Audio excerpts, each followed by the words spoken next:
pessoal, tudo bem com vocês? Bem-vindos a mais um dia de estudos aqui em nosso programa de aulas Vem Aprender. Você acompanha agora as aulas para o 4º e 5º ano do ensino fundamental. Tenha sempre à mão os seus materiais e reserve um local confortável para você estudar em casa. Assim, você pode aproveitar melhor o conteúdo que as nossas professoras estão trazendo para você aqui na telinha da TV Educativa e pelas redes sociais da Secretaria Municipal de Educação.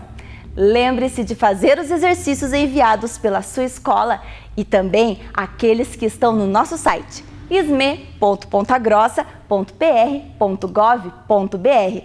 Faça tudo com muito capricho, com o mesmo carinho e cuidado que as nossas professoras e professores têm para preparar os trabalhos que as escolas estão enviando para sua casa.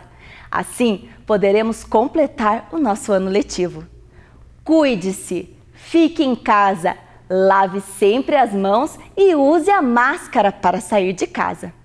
Com o coronavírus, não se brinca. Os alunos de nossos CMEIs e escolas continuam mostrando para a gente os trabalhos e atividades que estão fazendo em casa. Vamos ver juntos? Olha só as imagens que chegaram pelo nosso número 9165-8345. Anota aí, 9165-8345.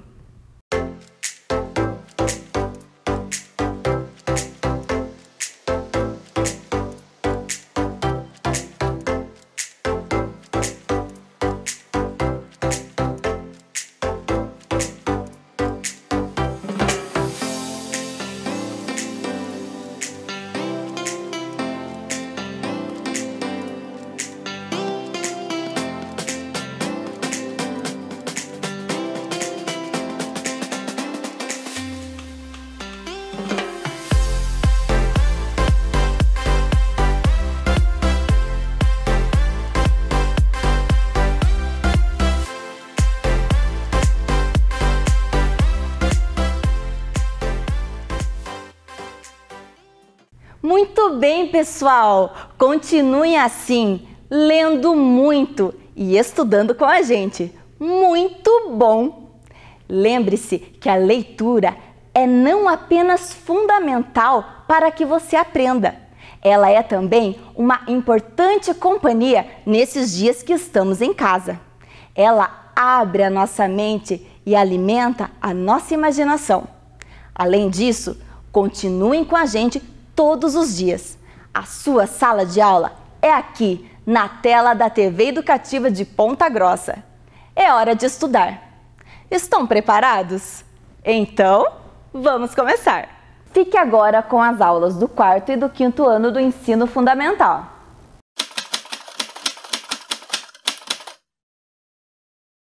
Olá para todos os alunos, em especial para os alunos do 4º e 5º ano. Estamos de volta para a nossa aula, a segunda aula de língua portuguesa.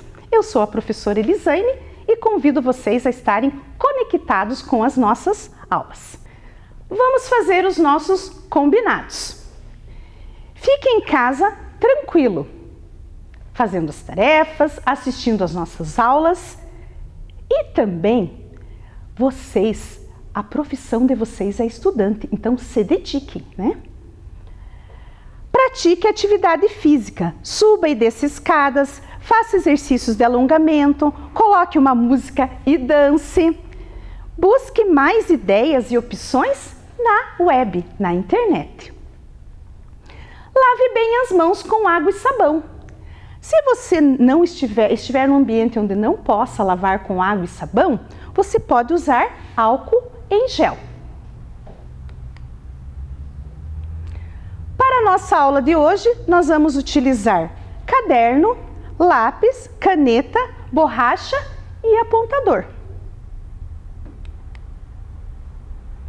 E o nosso dicionário, que foi pedido na última aula. Antes de iniciar a nossa aula, vamos fazer a correção da tarefa? Leia as frases e coloque parênteses e aspas quando necessário. Na frase da letra A, nós vamos utilizar parênteses. Aquele que fez aniversário semana passada vai estar entre parênteses. Vocês acertaram? Se vocês não acertaram, pode pegar a borracha, apagar e arrumar. Letra B. Minha foto tem mais de 200 likes. É estrangeirismo, lembram da aula passada? Então, nessa frase, a palavra likes vai estar entre aspas. Letra C. CEP, Código de Endereçamento Postal. Nessa frase, vai parênteses.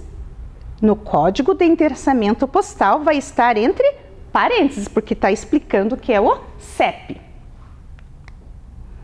Letra D. Carlos Drummond de Andrade, 1902-1987. Data de nascimento e morte. Nós usamos parênteses. E a nossa última frase, estou lendo Dom Casmurro de Machado de Assis. Dom Casmurro é o nome da obra literária, vai entre aspas.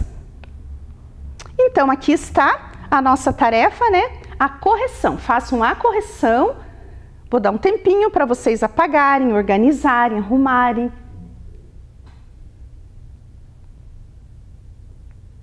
Estão fazendo? Acertaram bastante?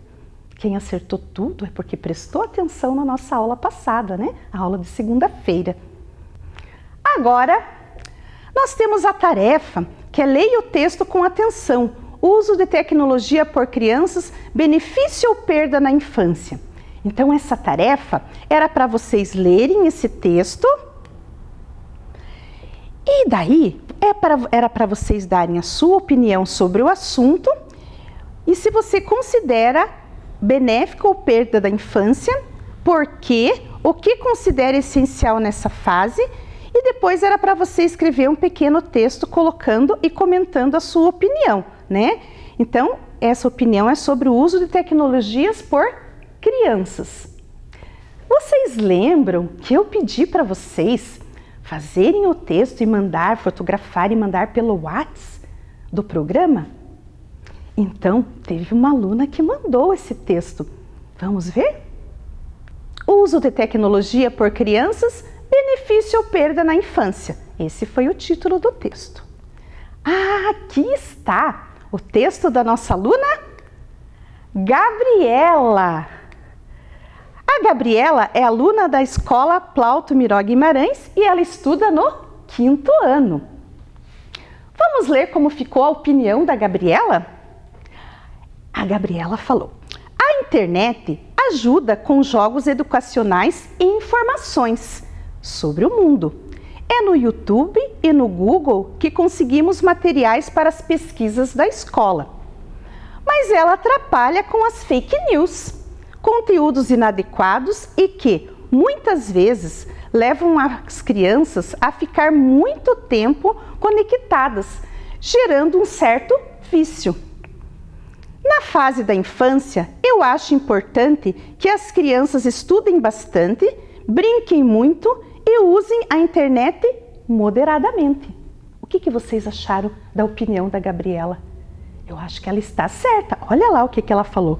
Que as crianças têm que estudar bastante, brincar e usar a internet moderadamente. Parabéns para a nossa aluna Gabriela. Vamos começar a nossa aula? Vocês vão pegar o seu caderno, está aqui no alto da tela, né? Quando tiver essa imagem é para vocês escreverem. Vão colocar a data nesse formato, o nome completo, nome e sobrenome. Lembrando que nome e sobrenome é com letra maiúscula. Vou dar um tempinho para vocês escreverem.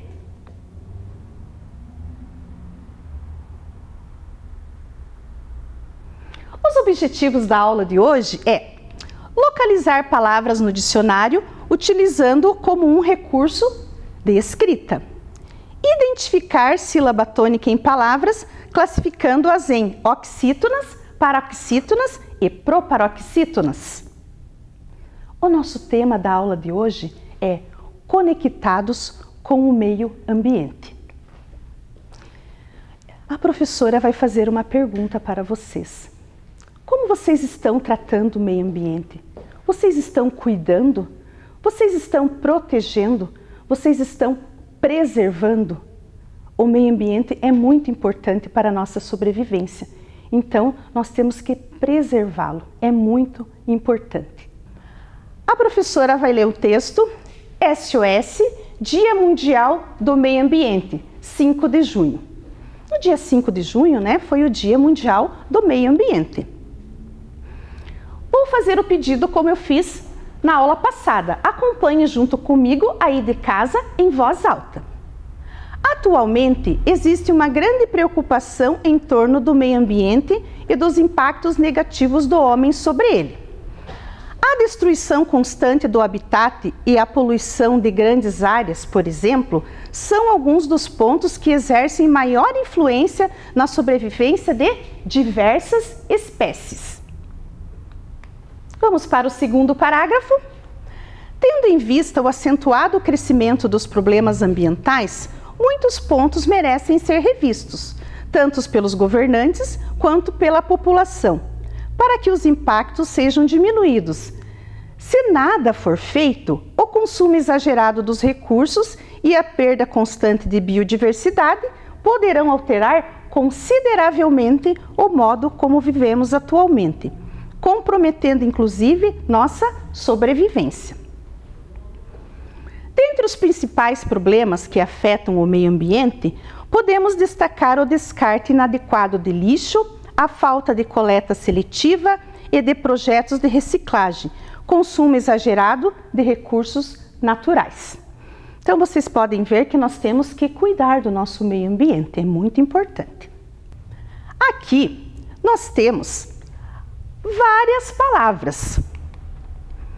Nós temos formando o nosso texto. Mas será que todas essas palavras nós sabemos o significado? Nós sabemos definir? Por exemplo, a palavra impactos. Nós sabemos mais ou menos o que é, mas nós sabemos a definição? Quando nós queremos saber a definição correta de uma palavra, onde será que nós buscamos? Eu sei que vocês vão falar, nós podemos procurar lá no Google. Mas também, se nós estamos na nossa escola, nós temos um outro meio, um outro lugar que nós podemos encontrar o significado das palavras.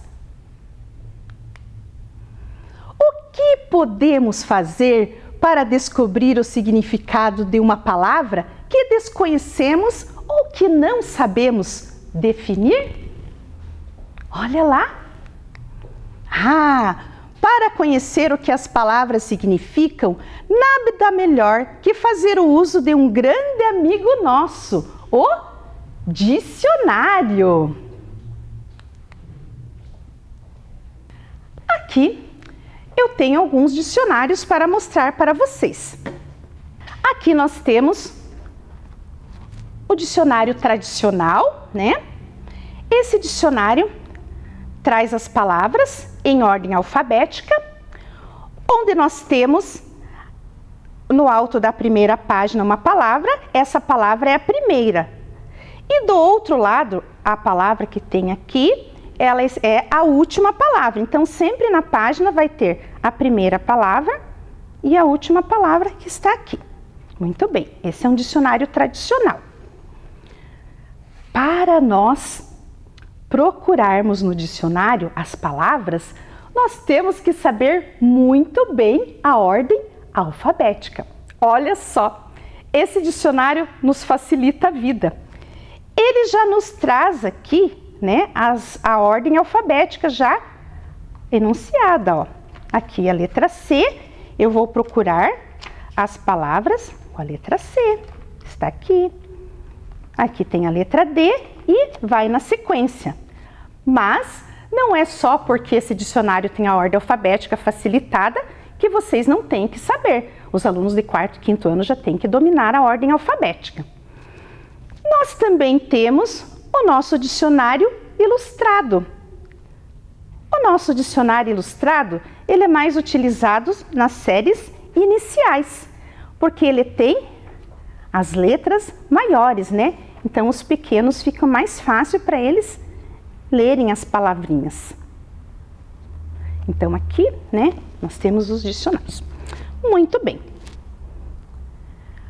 Mas, professora Elisane, como que eu faço? Como que as palavras estão no dicionário? Como que eu faço para entender essas palavras no dicionário? Eu vou mostrar para vocês. Lembram que lá no nosso texto a gente deixou destacado em vermelho a palavra impacto. Então vamos ver como aparece essa palavra no dicionário. Impacto é a palavra. Neste dicionário, as sílabas são separadas por pontos. Classe da palavra. Esta é um SM. O que é SM? Ou seja, substantivo masculino. Número da acepção. Cada número representa um significado diferente da palavra.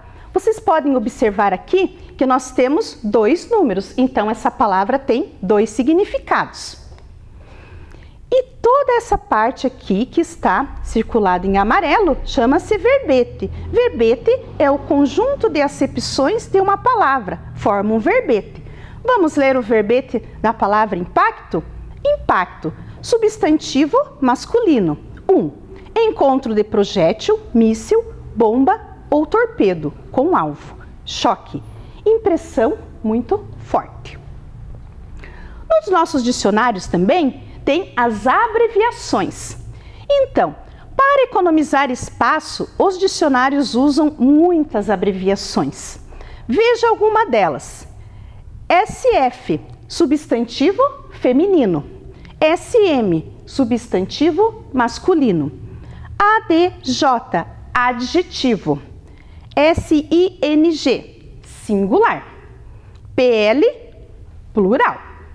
Então, as palavras no dicionário, elas se encontram assim, dessa forma de verbete, e daí vocês já sabem, né, o que é o significado de cada item. Agora, nós vamos fazer a nossa interação.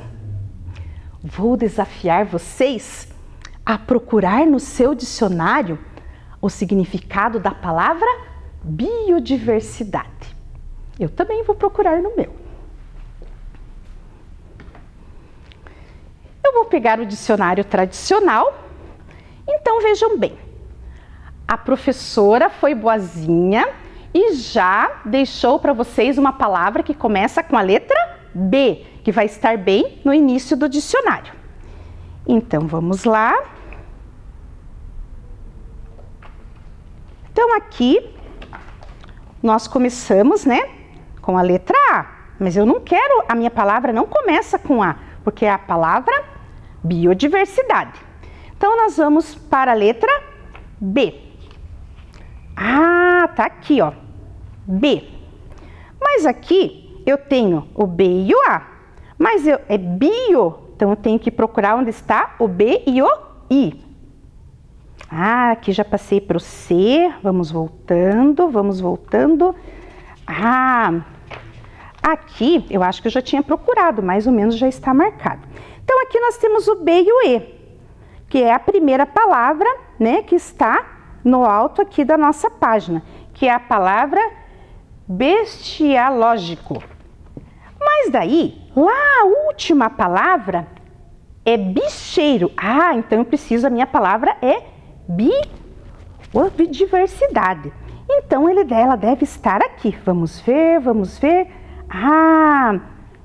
Ela está, vamos ver, vamos procurar bio. Está aqui, bilhete, biossíntese, biodiversidade. Achei, está aqui, ó, no nosso dicionário, biodiversidade. Conseguiram achar no dicionário de vocês? Vamos ver o significado da palavra biodiversidade na tela? Biodiversidade, olha lá, SF. SF, substantivo feminino, já aprendemos. conjunto de espécies animais, vegetais e de micro-organismos em um determinado habitat natural, riqueza de espécies. No nosso livro amigo, nós também podemos encontrar palavras e pesquisar as palavras que nós temos dúvida na escrita. Que muitas vezes tem palavras que a gente confunde como se escreve, se é com 2 S, se é com X, se é com CH. E o nosso dicionário é o nosso livro amigo para qualquer momento. E ele nos mostra também a escrita correta das palavras. Conectado na ortografia correta. Vamos interagir. O nosso livro amigo também nos ajuda a saber como escrever corretamente as palavras. Vamos exercitar? Quadro 1. Nós temos ali uma palavra e ela está escrita de 4 maneiras. Olhem ali e vamos pensar qual é a maneira correta.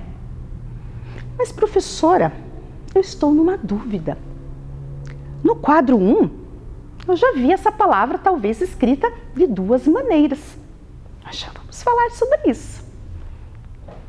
Vamos ver? Pensaram aí qual é a maneira correta de escrever? Ah, shampoo com X. Mas vamos lá, a dúvida. Ah, mas vejam bem, a palavra shampoo, ela está escrita com SH e aqui com X. Aqui ela está como um estrangeirismo, é uma marca, né? Então, a palavra shampoo na língua portuguesa é correto escrever com X. Quadro 2. Mais outra palavra, também escrita de 4 maneiras. Será que essa palavra está correta? A escrita é a letra A, B, C ou D? Vamos pensar.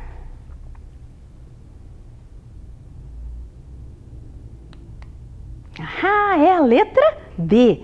Açougue com C cedilha ou U-G-U-E. Açougue. Vamos para o quadro 3. Nós temos aqui uma palavra também escrita de várias formas, de 4 formas. Vamos ver qual é a maneira correta de nós escrevermos a palavra. Ah, cabeçalho com C cedilha A, H, L, H, O. Aqui nós temos um modelo de um cabeçalho escolar. Relembrando, o nosso livro amigo, ele também nos mostra, lembra que eu falei, as palavras separadas em sílabas. E vamos relembrar, porque nós temos uma classificação das palavras quanto ao número de sílabas. Já foi ensinado nas aulas passadas. Palavra com uma sílaba são monossílabas. Exemplo, mão. Palavras com 2 sílabas são dissílabas. Exemplo, casa. Palavras com 3 sílabas são trissílabas. Exemplo, janela.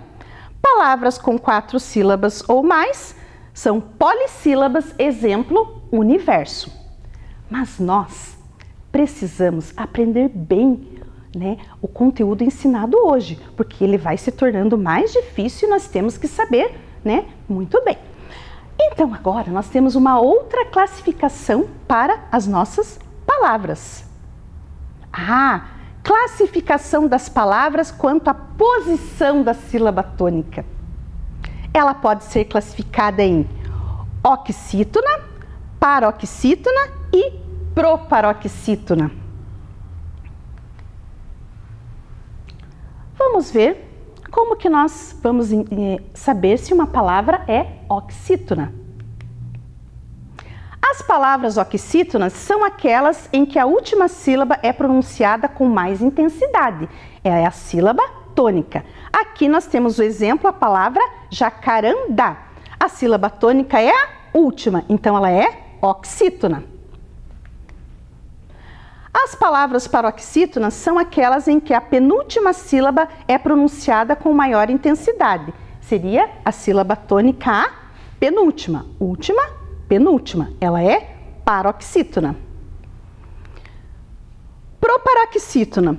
As palavras proparoxítonas são aquelas cuja antepenúltima sílaba é pronunciada com maior intensidade, ou seja, a sílaba tônica. Pirâmide.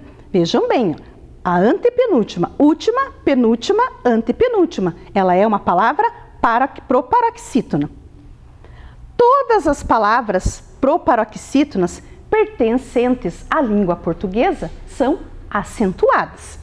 Mas aqui vou dar uma dica para vocês. Vocês observarem que, coincidentemente, oxítona, paroxítona e proparoxítonas, as palavras, todas elas foram acentuadas. Então, uma dica. Se tem uma acentuação na sílaba, aquela é a sílaba tônica.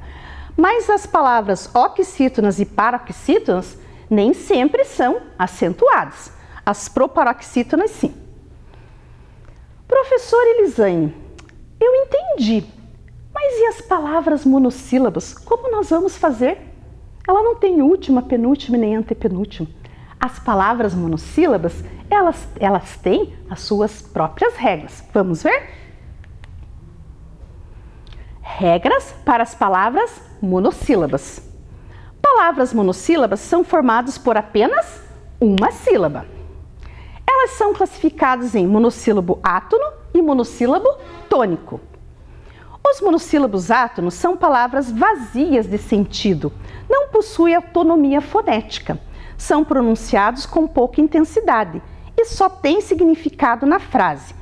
Os monossílabos átonos não levam acento. Exemplo: uns, me, se, te, lhe, nos, de, em e que. Vou dar um exemplo para vocês. Observem a frase abaixo. Eu te amo. O te é o monossílabo átono. Esse monossílabo, se eu tirar ele da frase, ele não vai ter sentido eu falar ele sozinho. Eu vou falar para vocês. Te. Professora, te o quê? Te o quê? Te. Tem sentido fora da frase? Não. O te só vai ter sentido dentro da frase. Eu te amo. Então, ele é um monossílabo átono. Vamos para o monossílabo tônico? Monossílabo tônico. Os monossílabos tônicos têm sentido próprio, possuem autonomia fonética, são pronunciados com mais intensidade, mais força. Tem significado próprio mesmo fora da frase. Exemplo: dor, flor, lei, luz, mar, pá, dói, mês, pó, céu, etc. Acentua-se os monossílabos tônicos terminados em a, e e o, seguidos ou não de s. Exemplo: pá, chás, lê, mês, pó, nós, etc. Vamos ao exemplo? A pá quebrou. A gente entende essa frase, né? Agora eu vou falar o monossílabo fora da frase. Pá. Dá para entender, pá, né? Aquela ferramenta que mexe na terra, que a gente mexe na terra. Vou falar a palavra flor. Dá para entender. Então, quando o monossílabo ele tem sentido fora de uma frase, sozinho, ele é monossílabo tônico. Então, não confundam. Tem gente que pensa que o monossílabo tônico é acentuado, o átono não. O monossílabo átono, ele não leva acento, mas o tônico, alguns levam e outros não. Vamos lá. Vamos fazer a nossa interação. Ali nós temos a palavra, a sílaba tônica e a classificação. Palavra, poluição. Vamos separar a palavra poluição em sílaba? Ela tem 4 sílabas. A sílaba tônica é são, é a última. Então, a classificação dessa palavra é oxítona. Vamos para a próxima palavra, homem. Separando em sílaba, homem. A sílaba tônica é a penúltima. A classificação, paroxítona. Vou dar um exemplo para vocês. Por que, professora, que é a primeira sílaba, a sílaba tônica? Vamos pensar. Eu falo, você é um homem? Ou eu falo, você é um homem? Eu falo homem, a sílaba que é falada com mais intensidade. Então, por isso que é a sílaba tônica. ela é paroxítona. Agora vamos separar em sílaba espécies. Espécies tem 4 sílabas. A sílaba tônica pé é a antepenúltima. É proparoxítona. Muito bem. Então, ali está o nosso quadro de interação com as palavras com a sílaba tônica e a classificação da sílaba tônica. Ah, vocês sabiam que nós podemos aprender brincando? E agora nós vamos ter o jogo do dominó. Vamos jogar? Eu vou convidar a professora Edilene para trazer para nós o dominó dos tônicos. Ela confeccionou esse jogo para nós interagirmos com vocês. Oi, crianças, tudo bem com vocês?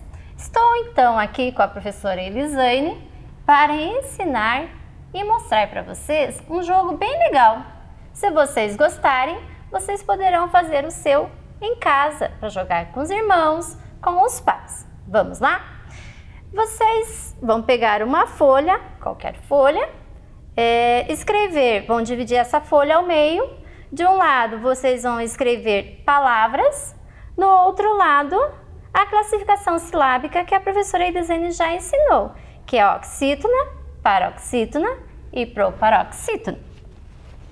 Depois que vocês confeccionarem as fichas que vocês quiserem, aqui eu trouxe para vocês hoje somente 6, mas vocês podem fazer quantas palavras quiserem. Após terminarem, vocês vão virar as fichas para baixo, né? Eu vou deixar hoje a palavra aqui do nosso início do jogo. Professora Elisane, pode escolher 3 fichas. Deixa eu escolher essa e essa. Vou escolher Então, essas vou 3. ficar com as 3 restantes.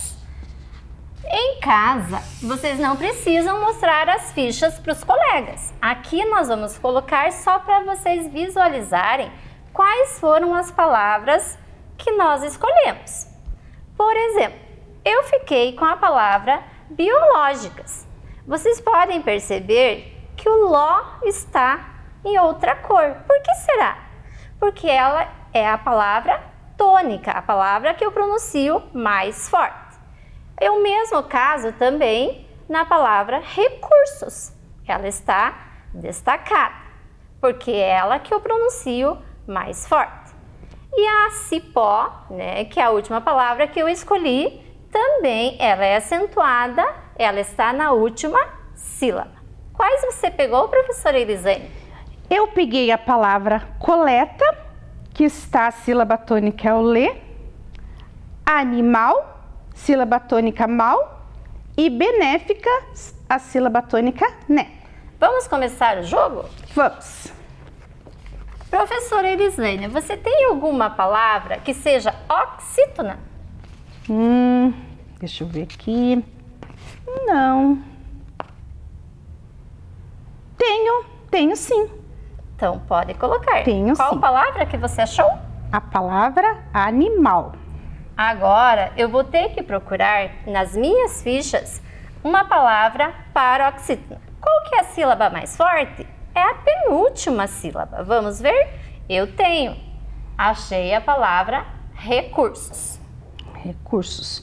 Lá nós temos agora, eu tenho que achar aqui nas minhas fichas uma palavra proparoxítona. Muito bem. Então, eu tenho a palavra benéficas e não vai dar certo porque daí já chegou no fim. Então, vou passar. Passo a vez para você. Biológicas. Olha o ló. Agora, vamos ver se você tem alguma oxítona. Então, observando, crianças, quando a gente não tem a palavra, a gente passa a vez. Eu tive que passar a vez. Eu não sei se eu não vou perder esse jogo. Oxítona, professora Edilene. Oxítona. Ixi, não tem oxítona no meu jogo. Ganhei o jogo, professora Elisane. Vamos ver as palavras que sobraram?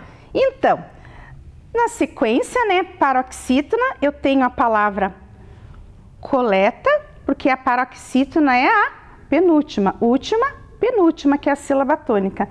E, consequentemente, a palavra benéficas que é a última do nosso jogo, é proparoxítona. Benéficas, última, penúltima, antepenúltima. E aí está o nosso jogo. Obrigada, professora Edilene. Gostei muito do seu jogo e espero que os nossos alunos em casa também façam esse jogo e joguem com seus irmãos, com seus familiares, para se distrair e aprender brincando. Agora, nós estamos quase no final da nossa aula, vamos passar para a tarefa. Nós temos aqui para a tarefa, uma tabela onde vocês têm as palavras. Aí vocês vão separar essas palavras em sílabas, vocês vão colocar a sílaba tônica e a classificação, se essa palavra é oxítona, paroxítona ou proparoxítona. E agora nós temos o nosso momento muito legal, o momento do Leia para mim. A nossa história de hoje é Menina Bonita do Laço de Fita, de Ana Maria Machado.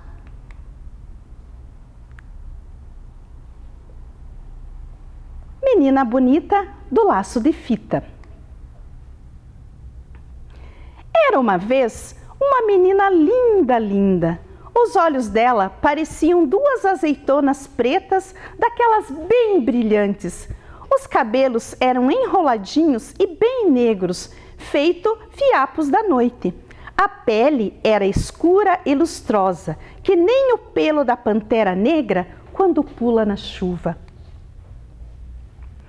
Ainda por cima, a mãe gostava de fazer trancinhas no cabelo dela e enfeitar com laço de fita colorida. Ela ficava parecendo uma princesa das terras da África ou uma fada do reino do luar. Do lado da casa dela morava um coelho branco, de orelha cor-de-rosa, olhos vermelhos e focinho nervoso, sempre tremelicando. O coelho achava a menina a pessoa mais linda que ele tinha visto em toda a vida e pensava: ah, quando eu casar, quero ter uma filha pretinha e linda, que nem ela. Por isso, um dia, ele foi até a casa da menina e perguntou: Menina bonita, do laço de fita, qual é teu segredo para ser tão pretinha? A menina não sabia, mas inventou: ah, deve ser porque eu caí na tinta preta quando era pequenina. O coelho saiu dali, procurou uma lata de tinta preta e tomou banho nela. Ficou bem negro, todo contente.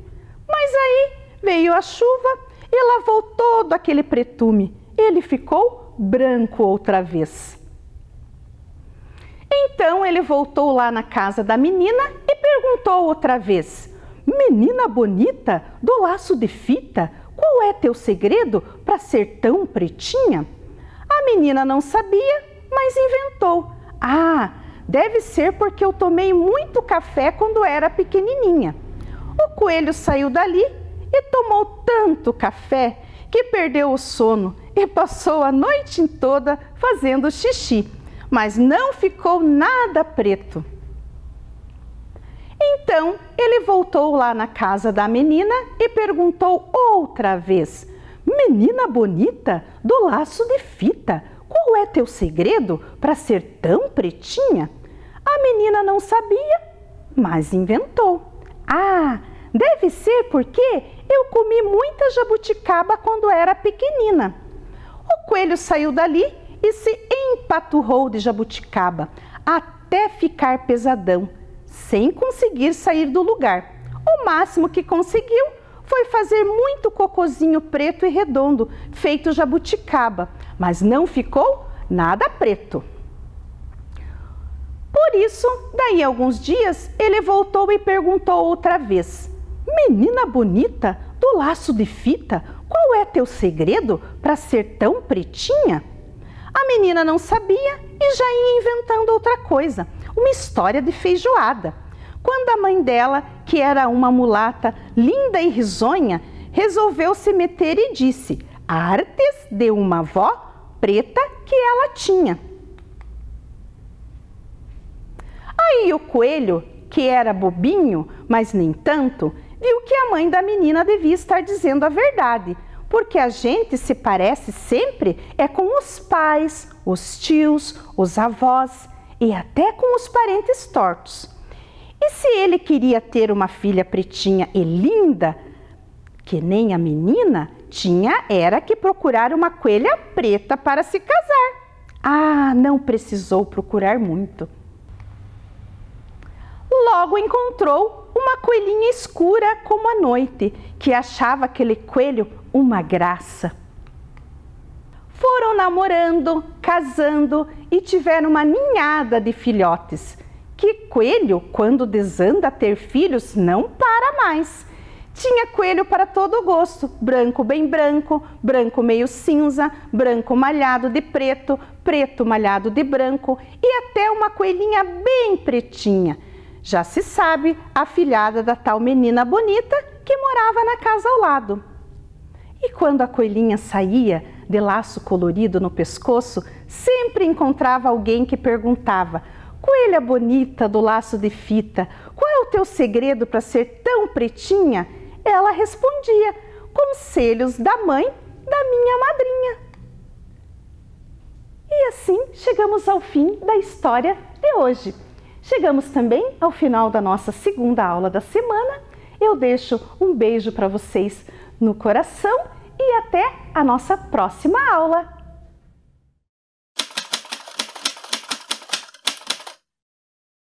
Olá, crianças! Tudo bem com vocês? Bem-vindos a mais uma aula de matemática aqui com a professora Ana Li.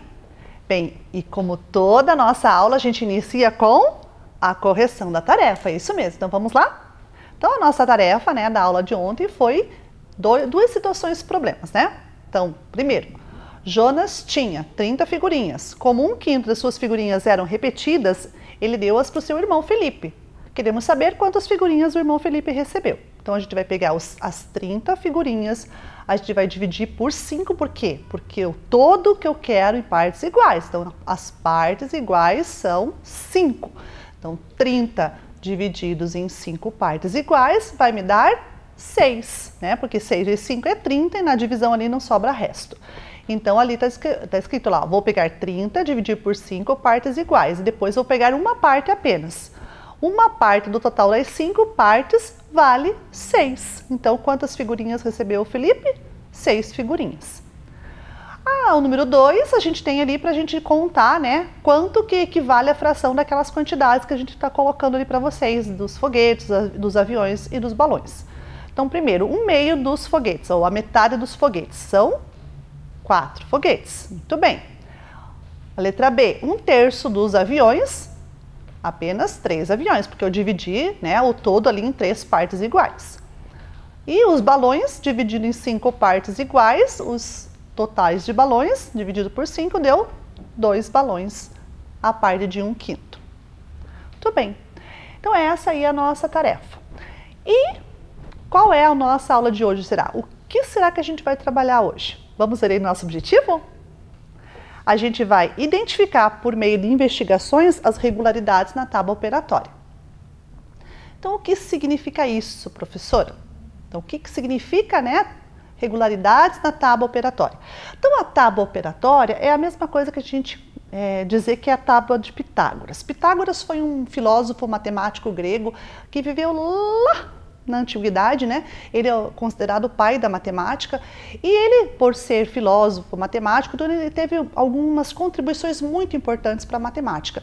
Uma delas foi a descoberta dessa tábua que a gente vai trabalhar hoje, né, com vocês, que é a mesma coisa que a tábua operatória. A tábua de Pitágoras ou tábua operatória é a mesma coisa, tá bom? E ela vai trabalhar com multiplicações. Isso mesmo, multiplicações. Então, na verdade, se a gente for olhar bem no fundo, a gente vai trabalhar com as tabuadas hoje, né? Então, aí a tábua de Pitágoras que a gente vai fazer com vocês. Então, a professora trouxe aqui, né, esse material aqui que a gente vai trabalhar com vocês. Eu trouxe grande para vocês poderem visualizar com facilidade, mas aí na casa de vocês vão pegar agora um lápis, né, ou lápis de cor, lápis de escrever, o que você tiver aí, e vai pegar o teu caderno quadriculado, tá? O caderninho lá de quadrinhos que a professora já pediu para deixar na caixa matemática. Se não tiver caderno, pega a folha também, não tem problema. Você vai pegar, né, ali a folha, então a professora tem aqui na mesa da professora aqui uma folha quadriculada de um caderno, né, para vocês poderem mais ou menos observar o que eu quero que vocês façam. Vocês vão pegar essa folha quadriculada de vocês e vão fazer aqui, ó, observe como a professora vai colocar aqui.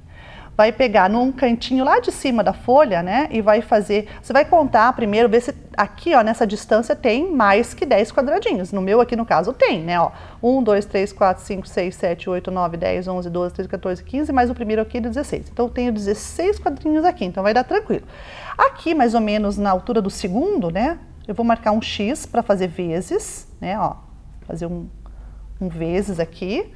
E daí, aqui do ladinho do vezes, você vai escrever 1, 2, 3, 4, 5, 6, 7, 8, 9, 10. Então, olha como é que ficou, né? Vai ficar assim no de vocês lá, né?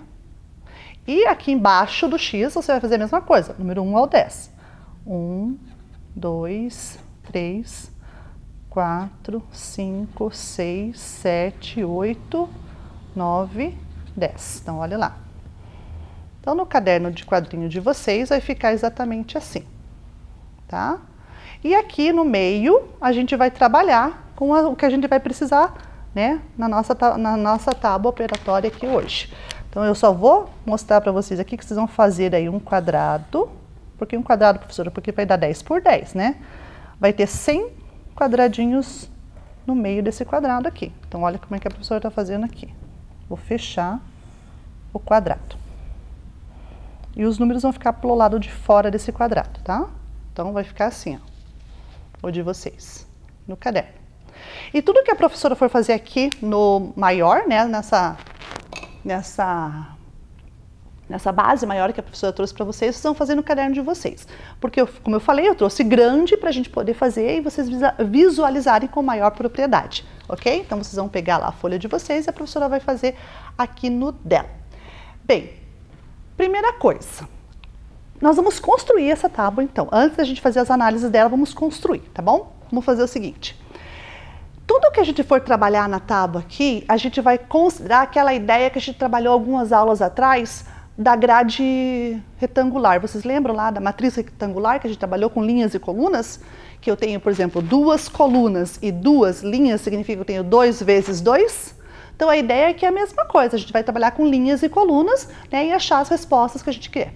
Então, a primeira coisa, nós estamos trabalhando com tabuada. Então, a tabuada, né, multiplicação, ela equivale também a dizer que eu tenho uma vez o 2, 2 vezes o 2, que é 2 mais 2. Também já trabalhei com essa tabuada do 2 aqui com vocês lá nas aulas, as primeiras aulas, né, que a gente teve aqui na TV.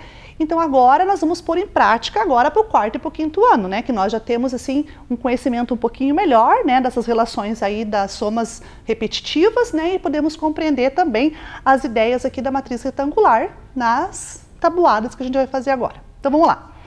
Primeira coisa, eu tenho aqui a coluna do 1, a linha do 1, do 2, do 3, do 4, do 5 e assim sucessivamente. Então, eu vou fazer 1 vezes 1, 2 vezes 1 e assim sucessivamente, vamos colocando as respostas, ok? Então, vamos lá. 1 vezes 1, 1. Tudo bem? Até aqui, ó, a professora está escrevendo. 2 vezes o 1, 3 vezes o 1, 4 vezes o 1, 5 vezes o 1, 6 vezes o 1, 7 vezes o 1, 8 vezes o 1, 9 vezes o 1, 10 vezes o 1. Ok, então ficou assim, ó, todas as colunas aqui da tabuada, né, ou das multiplicações vezes 1, tá? Agora a gente vai fazer no 2, então vamos junto com a professora. 1 vez 2... 2 vezes 2, 4. 3 vezes 2, 6. 4 vezes 2, 8. 5 vezes 2, 10. Vai escrevendo aí, a professora vai escrevendo aqui. 6 vezes 2, 12. 7 vezes 2, 14. 8 vezes 2, 16. 9 vezes 2, 18. 10 vezes 2, 20. Então, estão aí. A tabuada, né, do 1 e do 2 estão completas. Vamos para do 3 agora. 3 vezes 1, 3. 2 vezes o 3, 6. 3 vezes o 3, 9. 4 vezes o 3, 12. 5 vezes o 3, 15. 6 vezes o 3, 18. 7 vezes o 3, 21. 8 vezes o 3, 24. 9 vezes o 3, 27. 10 vezes o 3, 30. Então, aí a tabuada do 3 completinha também, como a gente fez com a professora. Agora vamos para do 4. 4 vezes 1, 4. 4 vezes 2, 8. 4 vezes 3, 12. Ou ainda, né, podemos fazer ao contrário também. 1 vezes 4, 4. 2 vezes 4, 8. 3 vezes o 4, 12. 4 vezes o 4, 16. 5 vezes o 4, 20. 6 vezes o 4, 24.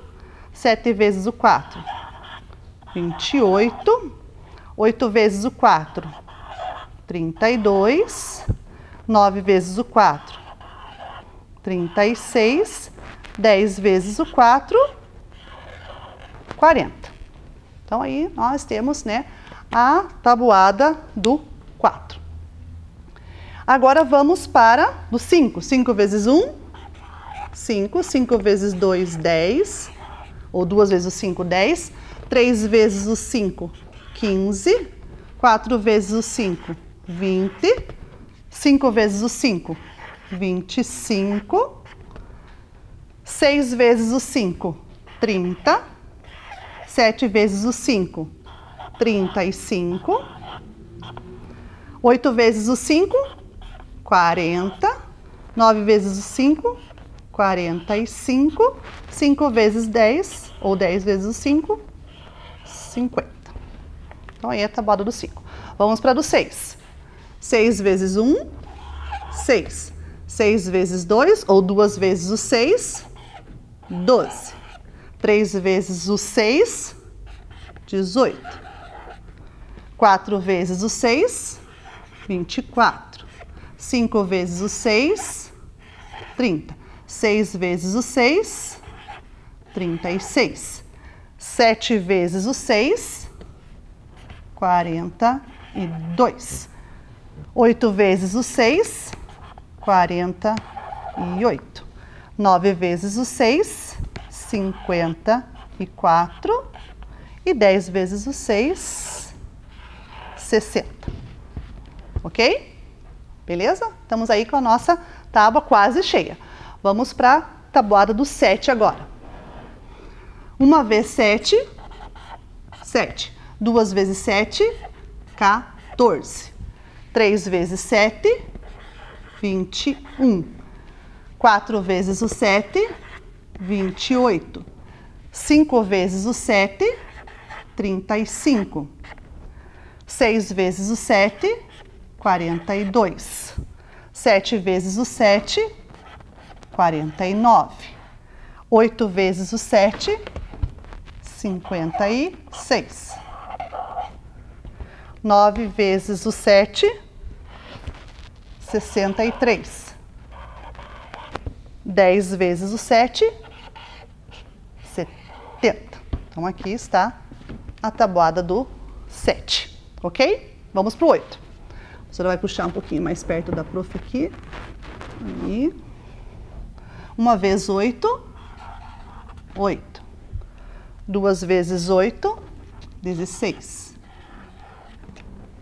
3 vezes 8, 24. 4 vezes 8, 32. 5 vezes 8, 40. 6 vezes 8, 48. 7 vezes 8, opa, tá difícil de escrever aqui, deixa a professora virar um pouquinho. 7 vezes 8, 56. 8 vezes 8, 64. 9 vezes 8, 72. E 10 vezes 8, 80. Aqui, pronto, vamos mostrar como é que ficou. Ok? Vamos para a tabuada do 9. Mais pertinho da prof. 1 vez 9, 9. 2 vezes 9, 18. 3 vezes 9, 27. 4 vezes 9, 36. 5 vezes 9, 45. 6 vezes 9, 56. Não, desculpa, 54.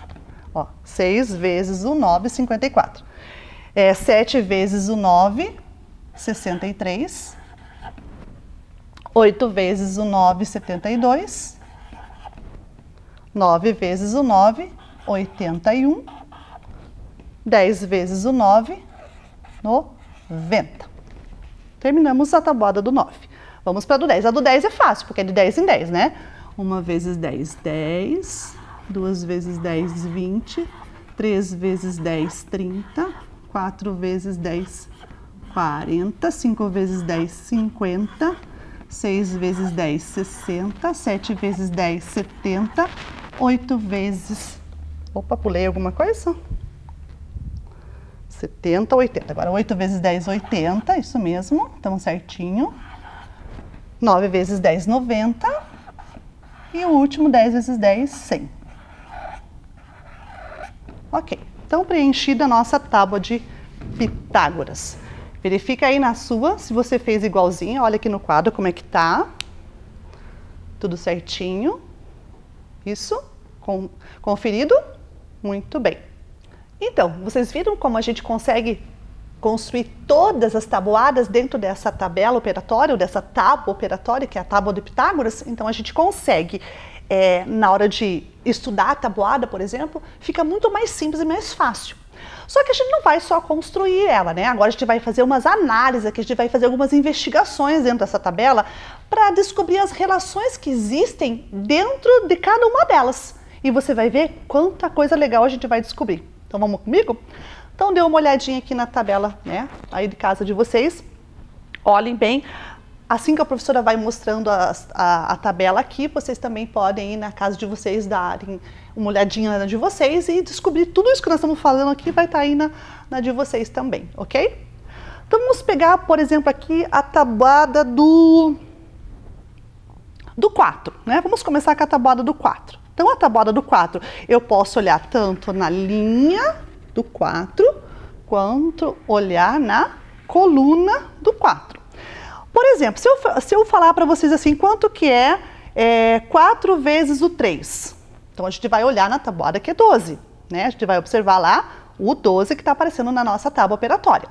Bem, 4 vezes 3 é 12. Mas se eu pegar 3 vezes o 4, ó, também é 12, ó, ele está bem aqui na diagonal. Observaram? Então, se eu pegar 4 vezes o 3 ou 3 vezes o 4, é a mesma coisa. Então, agora eu queria que vocês dessem uma olhadinha aqui que a professora vai mostrar para vocês um registro aqui dessa relação que existe, né? Então, lá, eu falei da tabuada do 4, né? Eu peguei lá 4 vezes o 3... que é a mesma coisa que eu fizer 3 vezes o 4. Eu vou mostrar aí para vocês agora como é que ficou, tá? Se vocês conseguem observar em casa.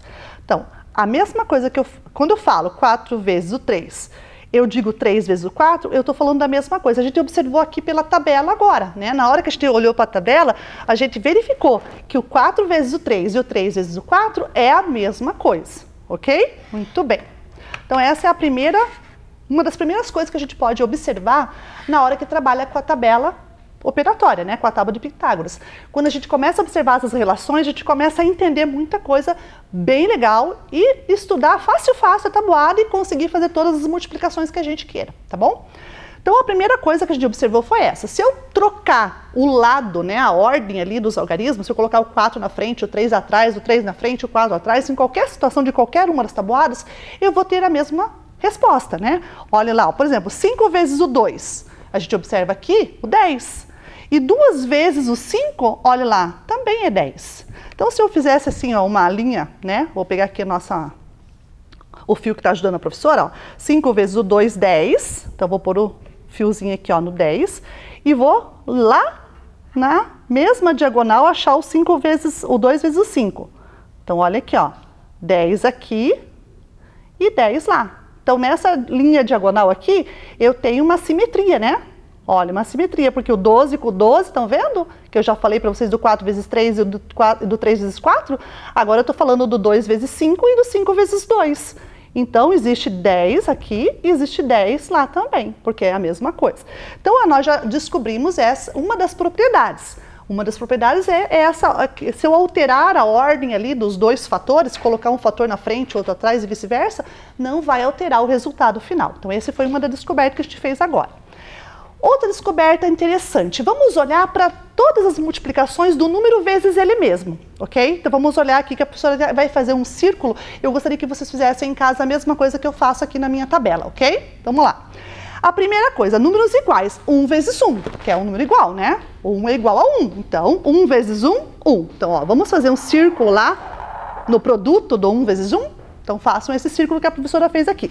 2 vezes o 2 também são números iguais, então vamos circular. Deu 4. 3 vezes 3, 9. Circula todos eles que a professora está circulando aqui. Agora, 4 vezes o 4. Circula lá também. Nós estamos circulando todos os números que multiplicados por eles mesmos vão dar o resultado do produto final aqui na nossa tábua operatória, tá? Agora vamos para 5 vezes o 5. 6 vezes o 6, circulamos.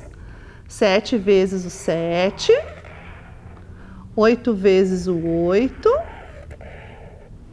9 vezes o 9.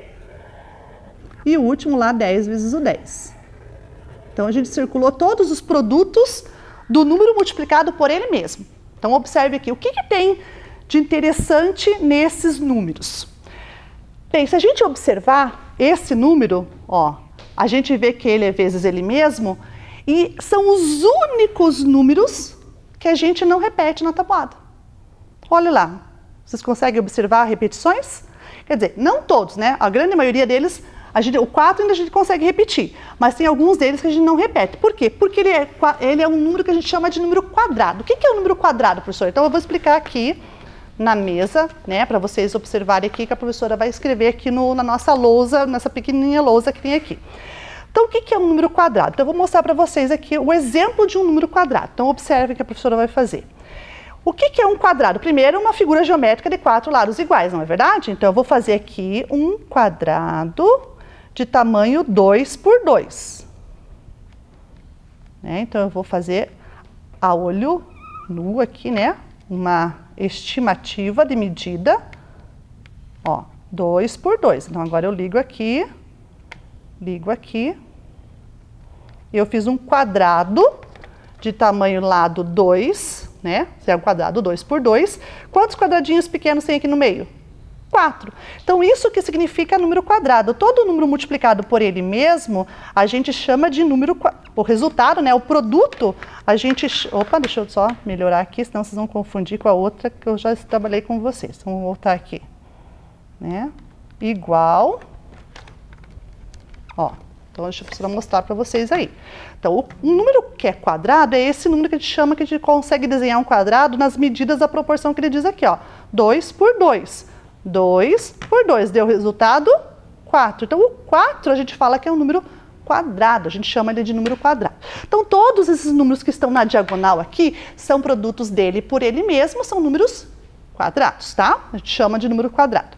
Bem, e se a gente esticasse uma fita, né, um fio, alguma coisa, sobre esses números quadrados, na diagonal principal, que a gente vai chamar de diagonal principal, eu vejo que existe uma simetria em relação a esse eixo, né? Então, observem lá o eixo que a professora colocou aqui. Vamos pegar ali o 3, ó. O 3, olhem, na mesma diagonal aqui, em relação ao, eu vou ter 3 também, tá? Se eu pegar aqui do lado 6, ó, 6. Se eu pegar o 8 aqui, ó, na diagonal para baixo, eu vou encontrar 8 também. Então, olha que interessante. Se eu pegar qualquer número que, né, em relação a essa diagonal aqui, eu vou ter. Vamos pegar uma das tabuadas lá mais grandes. Vamos pegar aqui o 21 dos 3 vezes 7, tá? 3 vezes 7, ó, vamos pegar a diagonal dele aqui, ó, né? Onde que tá o 7 vezes o 3. Essa simetria em relação à linha diagonal, ela é muito interessante, é uma outra descoberta que a gente fez aqui também na nossa tábua operatória, ok? Bem, mas não é só isso que a gente está vendo na estética, né, da tábua. A gente vai ver algumas relações também entre as tabuadas. Então vamos observar, vamos pegar a tabuada do 4 agora. Quando a gente fala 4, se eu fizer uma soma com 2 números para dar 4, quais 2 números que eu somo e dá 4? 3 e 1, isso, 3 e 1, 2 e 2, 2 e 2, muito bem. Bem, se eu tenho a somatória de 4 como 2 e 2, por exemplo, quer dizer que eu tenho 2 vezes o 2, não é? Para achar 4. Então, o 2 é a metade de 4 e o 4 é o dobro de 2. Muito bem, então vamos observar aqui agora na tábua operatória da professora. Olha esse 4 em relação ao 2. É o dobro de 2, né? Então, ó, 4 é o dobro de 2. O 8 em relação ao 4, o que o 8 é em relação ao 4? Pense lá um pouquinho. O 4 aqui de baixo, em relação a esse 2, é o dobro, né? O 4 é o dobro de 2. Mas e o 8 em relação ao 4? O que o 8 em relação ao 4 é? Isso mesmo, também é o dobro. E o 12 em relação ao 6? O 12 da tabuada do 4 em relação ao 6, o que é? Isso também é o dobro. Opa, dobro aqui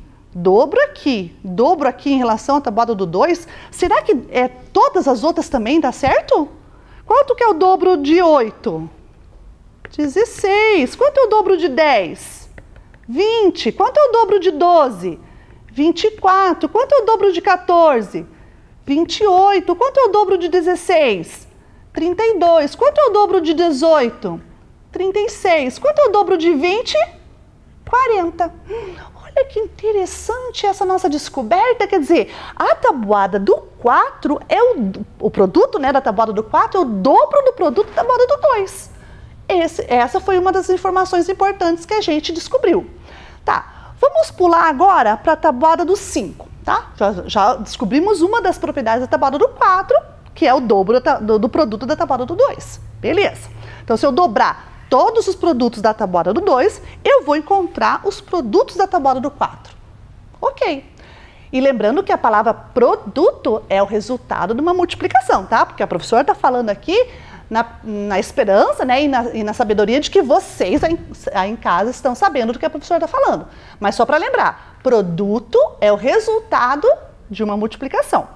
Então aqui os produtos do 4, né, são o dobro dos produtos do 2. Vamos olhar no do 5. Bem, se eu tiver que somar 5, eu somo 5 como? Usando 2 números aí para somar 5. 2 e 3, beleza. Então, o 2 e o 3 na soma fecha 5. Então, o 2 mais o 3 na minha soma fecha 5. Então, tá. Então, todo mundo, né, já sabe que 2 mais 3 é igual a 5. Esse é um fato básico que a gente aprende desde o primeiro ano. Tudo bem. Então, vamos olhar agora em relação à tabuada do 5 com a tabuada do 2 e do 3. Vamos olhar aqui? Tabuada do 5. Ó, 5, 10, 15, 20, 25, 30, 35, 40, 45, 50. Opa, eu tô olhando aqui que a tabuada do 5, ela só termina, só faz, né, o término dela é só em 0 e 5, ó. 5 termina em 0, termina em 5, termina em 0, termina em 5, termina em 0. Nossa, dá certo para todas elas. Estão enxergando? Tá, mas vamos voltar aqui para a tabuada do 5 com a do 2 e do 3. A professora disse que 2 mais o 3 é 5. Ótimo, vocês também já me disseram isso. E confirmaram ainda por cima, né? Agora, o que o 10 é em relação ao 6 e ao 4? Ó, por que 6 e 4, professora? Porque eu estou trabalhando nessa linha aqui, ó, dos produtos da tabuada do 2 e dos produtos da tabuada do 3. Então, o que é o 10 em relação ao 6 e o 4? O que é? Isso, muito bem. O 10 é o resultado da soma do 6 mais o 4. Porque eu não somei o 2 mais o 3 para encontrar o 5.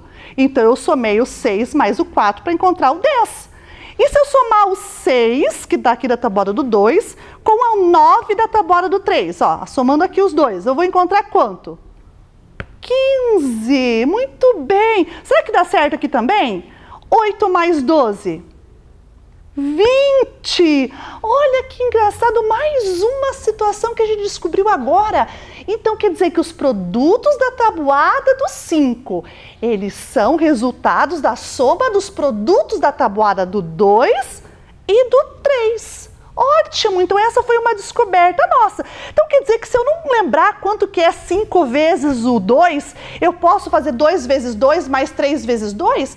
Posso, porque se eu somar, né, o 2 com o 3 vai dar 5, então se eu somar o produto do 2 vezes 2 com o 3 vezes 2 vai dar 5, vai também dar o resultado que eu quero, que é aquela que eu estou procurando. Então, essa é uma das outras propriedades que a gente encontrou aqui na nossa tábua de Pitágoras. Vamos ver mais alguma? Vamos ver agora a tabuada do 6 aqui? Vamos ver o que a gente pode encontrar na tabuada do 6?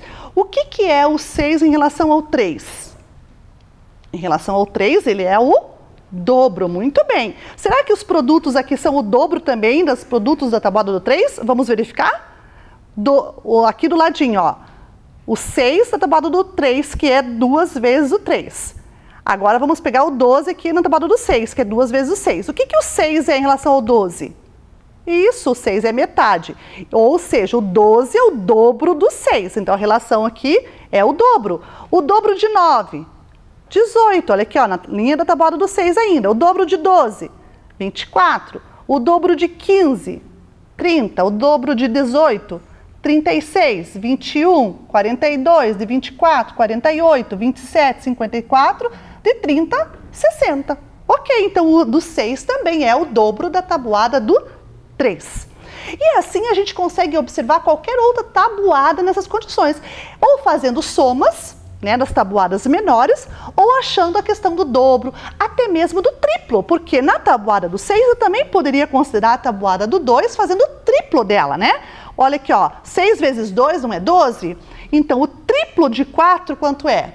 O 12. Então eu também posso fazer, em relação ao 2, o triplo da tabuada para encontrar os produtos da tabuada aqui do 6. E assim a gente pode encontrar outras propriedades em relação à tábua operatória, né? Essa vai ser daqui a pouco uma das tarefas que vocês vão poder fazer lá em casa, né? Na sua casa. Porque a gente vai olhando para as propriedades da tábua operatória e vai compreendendo as relações das tabuadas. E quando eu for fazer a utilização de uma multiplicação de qualquer uma das tabuadas, eu já posso, mas eu sei a do 2 e eu sei a do 3, mas eu não sei a do 6. Então quer dizer que eu posso dobrar a do 3 e acho a do 6. Então, viu? É muito fácil, é muito simples. Só que a gente faz, né, toda a análise, e aqui a gente poderia ficar bastante tempo procurando muitas outras propriedades dentro dessa tabela. Mas a gente já viu algumas, né? Até por causa do nosso tempo, a gente não vai conseguir aprofundar muito mais. Mas aí em casa, você pode fazer e achar mais algumas e depois mandar pra gente ver aqui, ok? Muito bem. Então vamos ver, né? Vamos sistematizar o nosso aprendizagem de hoje. Então o que a gente aprendeu hoje tudo, né? Vamos olhar aí na telinha a sistematização do nosso aprendizado? Então aí, ó, nós trabalhamos, né, com a investigação das regularidades na tábua operatória e achamos lá, ó, uma das coisas que a gente achou, né? O produto da tabuada do 4 é o dobro do produto da tabuada do 2. O produto da tabuada do 4 é a soma dos produtos da tabuada do 3 e do 1, que a gente não achou, mas a gente podia achar também. Ali a professora já escreveu para vocês. No produto da tabuada do 5, temos números que terminam só em zeros e 5. Então, isso a gente observou. O produto da tabuada do 6 é o dobro do produto da tabuada do 3 e o triplo dos produtos da tabuada do 2. E o produto da tabuada do 6 também pode ser a soma dos produtos da tabuada do 4 e do 2. Por que do 4 e do 2, professora? Porque somando, né, 4 mais 2, eu tenho 6. Então, se eu somar todos os produtos da tabuada do 4 com a do 2, eu vou encontrar os produtos da tabuada do 6. Muito bem. Então, vocês viram aí quanta coisa interessante a gente descobriu na tábua operatória, que é a mesma coisa que a tábua de Pitágoras. Então, vocês agora vão, né, estudar em casa. A tarefa de vocês, que a gente já vai mostrar para vocês aí, é para a gente fazer completar alguns dados lá da nossa tábua operatória. Mas eu queria conversar com vocês agora para a gente ver se a gente conseguiu atingir o objetivo da nossa aula de hoje. O que a gente ia fazer? Vamos ver aí? A gente ia identificar, por meio de algumas investigações, as regularidades da tábua operatória. A gente conseguiu fazer isso? A gente conseguiu olhar para a tábua operatória e descobrir algumas regularidades? Conseguimos, não é verdade? Então, se a gente conseguiu, né, olhar para a tábua operatória e descobrir algumas regularidades, algumas delas, a gente conseguiu atingir o nosso objetivo da aula de hoje e ficar muito mais esperto em relação às tabuadas, porque a gente vai precisar muito delas para fazer as operações de multiplicação e de divisão daqui para frente. Então, isso aqui a gente tem que compreender, mas também a gente tem que, algumas vezes, memorizar. Então, é importante que você estude em casa, tá? A proposta da professora para vocês daqui para frente é que sempre, numa horinha que você puder ir na sua casa, pega a tábua operatória, procura algumas regularidades e começa a memorizar alguns fatos básicos. Por quê? Porque ela agiliza os nossos cálculos. Por que a gente precisa memorizar a tabuada? Porque na hora de fazer uma operação, uma conta, ela está na nossa cabeça, fica muito mais simples, muito mais fácil, né? E resolver algum problema que exige a compreensão, a ideia da tabuada também fica muito mais simples, né? Ela nos ensina a economizar tempo, né? E é para isso que a gente precisa memorizar a tabuada. Então, essa fica aí uma tarefa daqui para frente para vocês. Não é uma tarefa para amanhã, mas é para sempre, né? Vocês todo dia pega um minutinho lá do seu tempo do dia, né? Senta no seu quarto lá, né? Ou na mesa da cozinha, em algum lugar, no sofá da sala mesmo, depois da nossa aula. Pega a tábua operatória e fica ali, né? Observando, analisando, memorizando alguns fatos. Aí você vai ter muito mais agilidade nos cálculos aqui para frente. Então, vamos ver aí a nossa tarefa? Então, aí está a nossa tarefa, né? Observar na nossa tábua operatória e completar os números que estão faltando, usando as propriedades que vocês estudaram aqui na nossa aula. Então, vejam ali, tem alguns buraquinhos ali, ó. Alguns números das tabuadas estão faltando, eles não estão ali.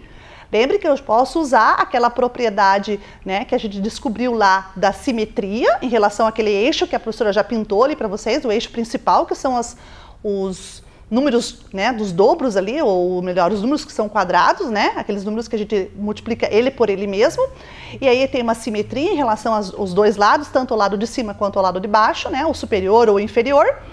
E a gente também pode usar aquelas propriedades que a gente viu ali das somas ou dos dobros, ou mesmo também diminuir, né? Ou dividir um número. Por exemplo, a tabuada do 4 também pode ser a divisão da tabuada do 8, né? Seria uma outra possibilidade que a gente tem de análise de algumas regularidades, ok? E depois que você descobrir e colocar os números que estão faltando, você vai registrar com palavras o que você pensou? Qual foi a sua ideia para você fazer esses registros aí do completo dessa tábua?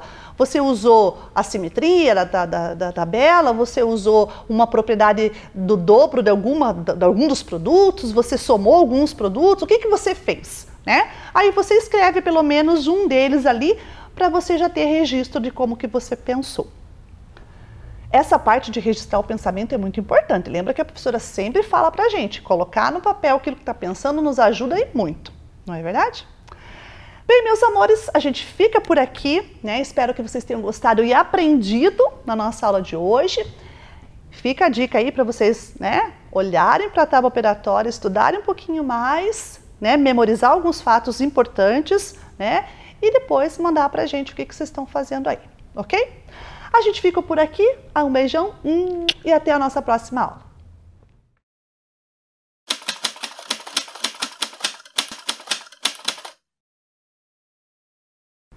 Olá, tudo bem com vocês?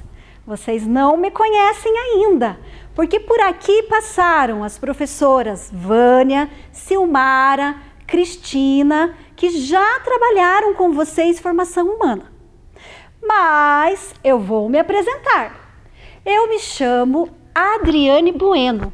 Eu trabalho na escola Frederico Constante Degraff, lá no Sabará. Dou aula para o 4º ano. Até gostaria de mandar um beijo para os meus alunos, que eu estou morrendo de saudade.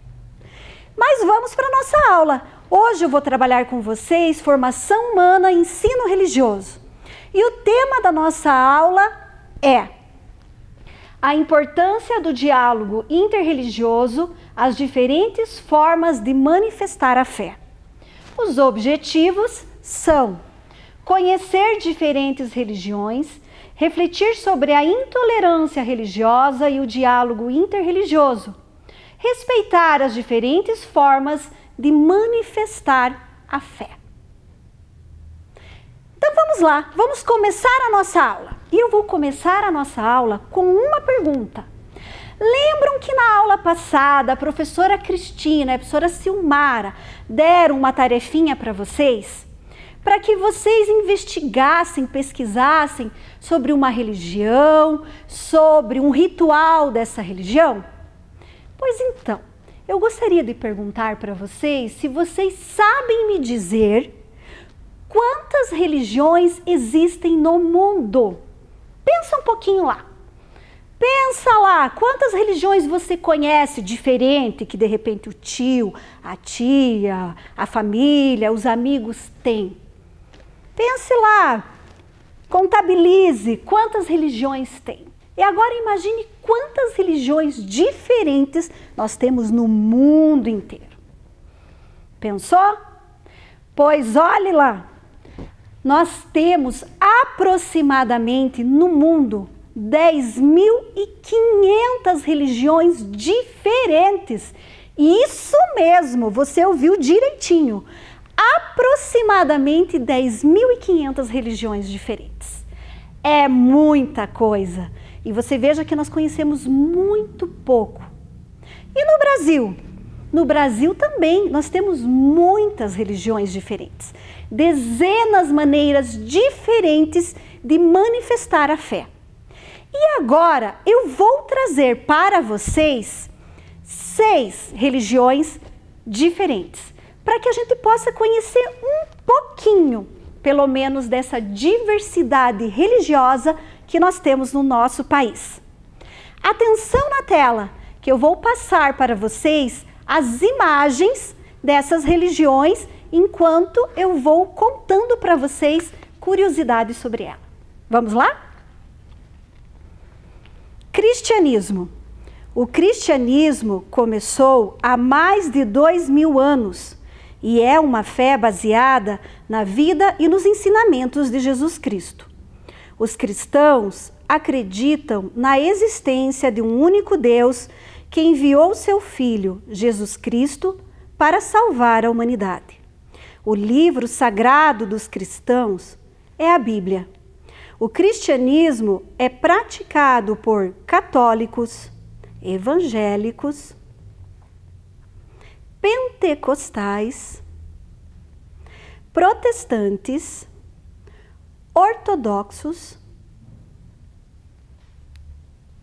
entre muitos outros. Judaísmo. Agora nós vamos ver o judaísmo. O judaísmo tem uma longa história que começou com o patriarca Abraão. Creem em um único Deus. Seus fiéis se reúnem nas sinagogas. O rabino é o responsável pelas celebrações e estudo da Torá, que é o livro sagrado dos judeus. A próxima religião que nós vamos conhecer é o islamismo. Foi fundado em 610 d.C. pelo profeta Muhammad, conhecido por nós como Maomé. Os seguidores acreditam que este homem era o profeta final do Deus único, Alá. A fé islã acredita que a palavra de Alá tomou forma no livro sagrado do Alcorão, que serve como texto espiritual e central na fé islã. A cidade sagrada para o Islã é Meca. A próxima religião que nós vamos conhecer é o budismo. O budismo foi fundada em 600 anos antes de Cristo na Índia, por Siddhartha Gautama, conhecido por nós como Buda. E Buda é o nome dado aos mestres budistas ou a todos os que alcançaram a realização espiritual no budismo. Buda quer dizer o iluminado. Os princípios que norteiam essa religião é a não violência, a pureza moral e o comportamento ético. Os budistas praticam a meditação e acreditam na reencarnação. A próxima religião que nós vamos conhecer é a Umbanda. Foi fundada por Zélio Fernandino de Moraes, esse que aparece na foto, em 1908. Acreditam em um único Deus e é uma religião afro-brasileira que surgiu no subúrbio do Rio de Janeiro. A palavra Umbanda quer dizer arte de curar. Suas crenças misturam elementos do candomblé, do espiritismo e do catolicismo. O local onde se realiza as cerimônias chama-se casa, terreiro ou barracão. Na Umbanda não se pratica o sacrifício de animais e se celebra rituais de batizado, consagração e casamento. Próximo, as crenças indígenas. A população indígena é diversa e por isso cada povo tem sua forma de expressar e vivenciar sua espiritualidade. Porém, de modo geral, os indígenas consideram tudo sagrado: a natureza, animais, plantas, rios, as ações diárias, os antepassados. Os pajés, que são as pessoas que podem entrar em contato com as entidades espirituais, utilizam a sabedoria aprendida com os espíritos para aconselhar as pessoas e fazer rituais de cura.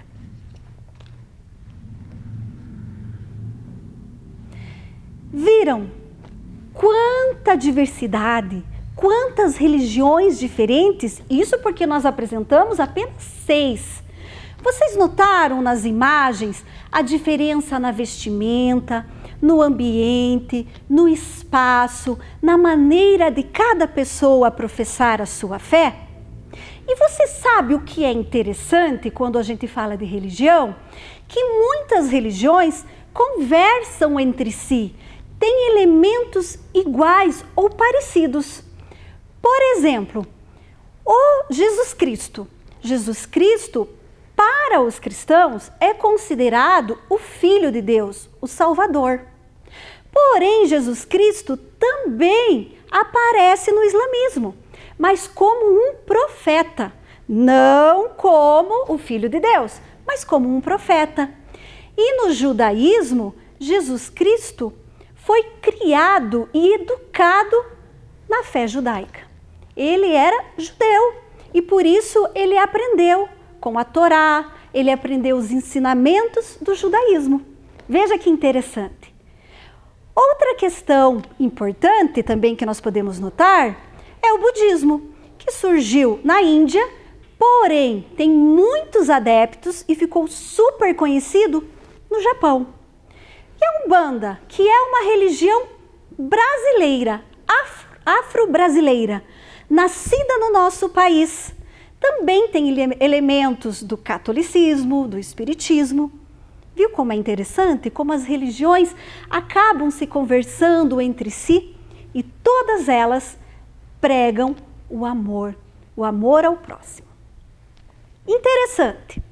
Porém, nem sempre as religiões convivem de maneira harmoniosa. Infelizmente não. O que temos muitas vezes, o que acontece, é algo chamado intolerância religiosa. Mas você aí, sabe o que é intolerância religiosa? Já ouviu falar esse termo, essa expressão, intolerância religiosa? Se não, vamos aprender. A intolerância religiosa é quando uma pessoa não aceita de maneira nenhuma a religião da outra. Não aceita nenhuma forma diferente da sua de professar a fé. E isso acontece de 3 maneiras diferentes. Primeiro, a intolerância religiosa pode se manifestar através da discriminação. é quando as pessoas não querem nem se relacionar com pessoas de outra religião. De repente você já pode ter presenciado na tua escola, na tua família, com os vizinhos, na sua comunidade, pessoas que talvez não conversem com você por conta da sua religião, ou na escola, às vezes não querem sentar do lado, ser amigo desse ou daquele por causa da religião, por ser diferente da sua. Isso é uma forma de discriminação que acontece na intolerância religiosa. Outra forma é a violência física. Isso mesmo. Tem pessoas que chegam a agredir fisicamente as outras por não aceitar a sua religião, não aceitar a religião diferente da sua. Isso é muito grave, muito sério. E a intolerância religiosa também pode acontecer na depredação de templos ou de símbolos religiosos. Então, tem muitos templos que são depredados, destruídos, colocam fogo. Existem pessoas que depredam, que estragam os símbolos religiosos de outras pessoas. E isso tudo se chama intolerância religiosa. Mas agora, para vocês saberem um pouquinho mais e aprenderem um pouco mais sobre a intolerância religiosa, eu vou passar um vídeo para vocês. É um vídeo bem curtinho, mas que traz muitos ensinamentos para todos nós. E eu quero que vocês prestem atenção em algumas questões que esse vídeo trará para nós. Primeiro, eu quero que vocês prestem atenção que no vídeo ela não vai falar o termo intolerância religiosa. Não. Vai trazer um outro termo e eu quero que vocês prestem atenção que termo é esse e por que ele foi usado. Outra questão, ela vai nos trazer quais religiões que mais sofrem com a intolerância religiosa. Quero que vocês prestem atenção. Mas também ele vai trazer uma solução. Como que foi solucionado este problema? Vamos lá? Vem comigo. Vamos assistir. Bom saber sobre racismo religioso. Marina, por que você não está de uniforme hoje? Por causa da minha religião. Religião? Qual é a sua religião? Eu sou do candomblé. Ela é macumbeira? Minha mãe diz que macumba é do mal. Isso não é coisa de... Ei, pessoal, o que está acontecendo? Por que vocês estão agredindo a Marina? Isso é racismo religioso. Vocês não podem discriminar uma pessoa por causa de sua religião. Candomblé é uma religião? É sim. É uma das religiões de matriz africana. No começo do século XVI, pessoas de várias partes da África foram trazidas à força para o Brasil como escravas. Por meio de crenças e rituais, conseguiram manter, com muito esforço, parte da cultura. Foi assim que as religiões africanas se construíram no Brasil. O que eu não entendi foi porque a senhora falou racismo religioso. Por que racismo? É racismo porque é uma discriminação contra a tradição de um povo. É direcionada às práticas religiosas fundadas por pessoas negras. Ao longo dos séculos, os negros, suas crenças e cultura foram desumanizados e marginalizados. E essa discriminação, infelizmente, ainda existe. Não podemos relacionar as religiões de matrizes africanas a coisas ruins. Quando fazemos isso, estamos cometendo racismo religioso, e isso é crime. As religiões de matrizes africanas respeitam a natureza, as pessoas e a comunidade que está em volta, promovendo sustentabilidade, saúde pública e educação. Toda essa riqueza cultural deve ser respeitada. Eu não sabia. Eu também não. Desculpa, Marina. Marina, a minha avó é da Umbanda. O meu pai é ateu. Eu vou para os cultos na igreja evangélica com a minha mãe. Eu sou budista.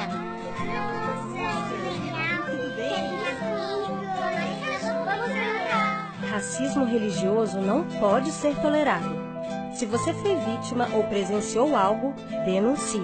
Disque 100. Todas as religiões devem ser respeitadas. Vamos saber.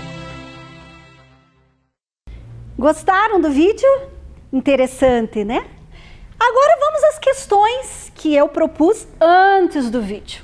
Vamos lá. Me digam, qual o termo que apareceu no lugar de intolerância religiosa? Muito bem, você que falou racismo religioso. Por quê?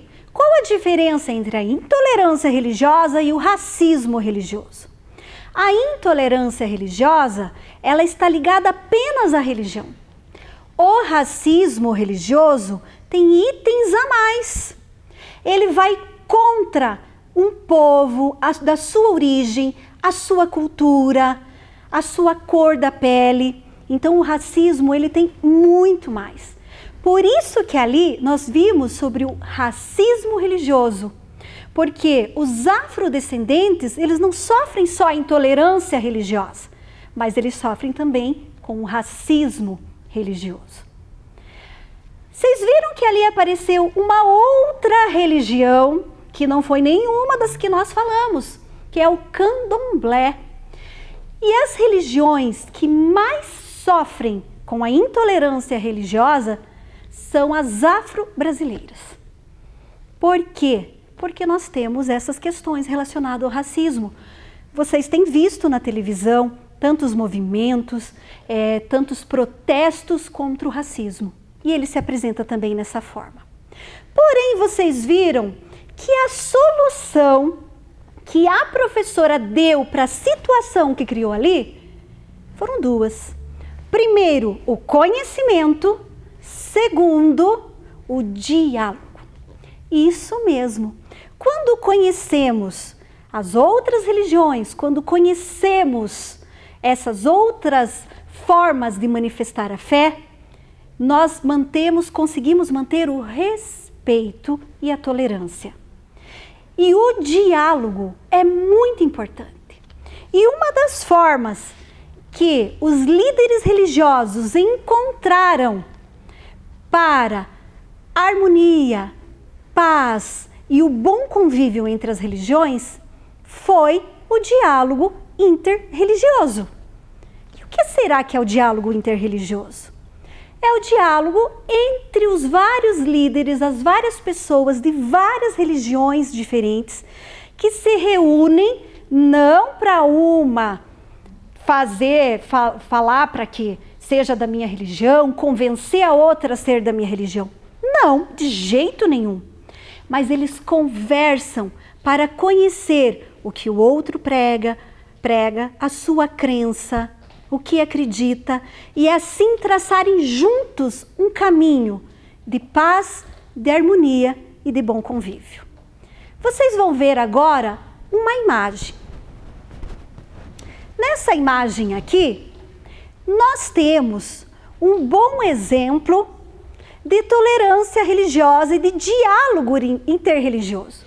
Aqui nós temos vários líderes religiosos que aparecem aqui numa reunião, num diálogo interreligioso, justamente para conseguirem traçar formas de conviver em paz e harmonia. Você reconhece algum desses líderes? Algum desses líderes faz parte das religiões ou da crença que você tem? Alguns são bem conhecidos, outros não. Mas todos buscam sempre a mesma coisa, a paz e a harmonia religiosa. Que tal agora? Vamos retomar a nossa aula? Então nós conhecemos algumas religiões, bem poucas, porque nós temos dezenas de religiões no nosso país.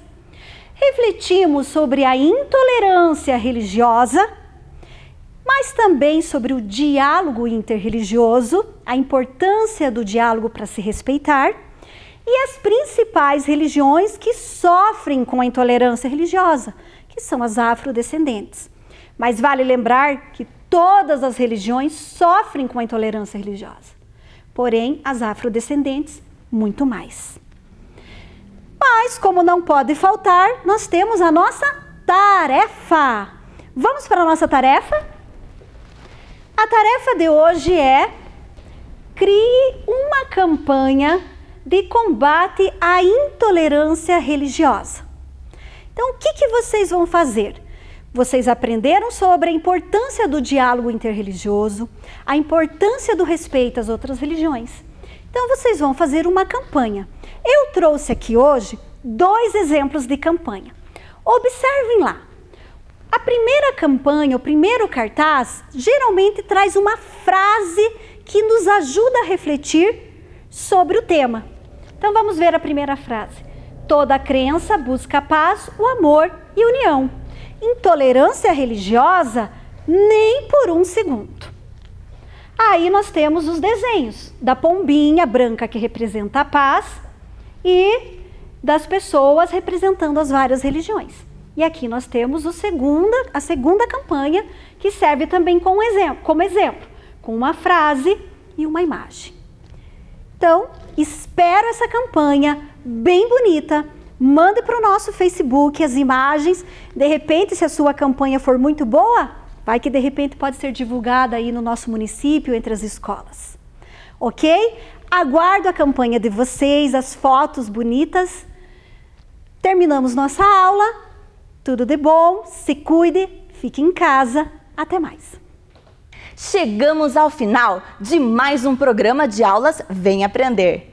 Pegue as atividades enviadas pela sua escola e estude. Baixe também os exercícios que estão em nosso site sme.pontagrossa.pr.gov.br. Para assistir novamente este programa, basta acessar a página da Secretaria de Educação de Ponta Grossa no Facebook ou no YouTube. Leia muito e envie para nós o que você está lendo e estudando. Nosso número você já conhece, é o 9165-8345. 9165-8345. Faça o seu vídeo e mostre para sua família e seus amigos. Obrigada pela sua companhia e até o próximo programa. Tchau!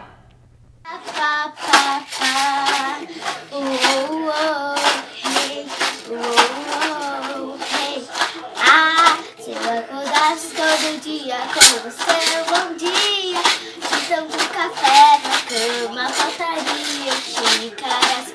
Tampar, vai virar. Agora é só escalar. E põe tudo.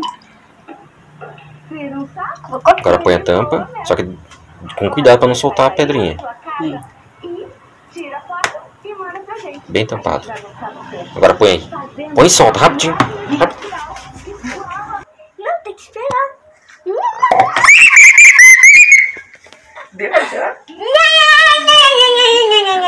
Pai fez esse berimbau com materiais recicláveis, 2 pedaços de vaso de vassoura, esse cano de PVC, uma latinha de leite ninho, um araminho, um palitinho de churrasco e uma varinha.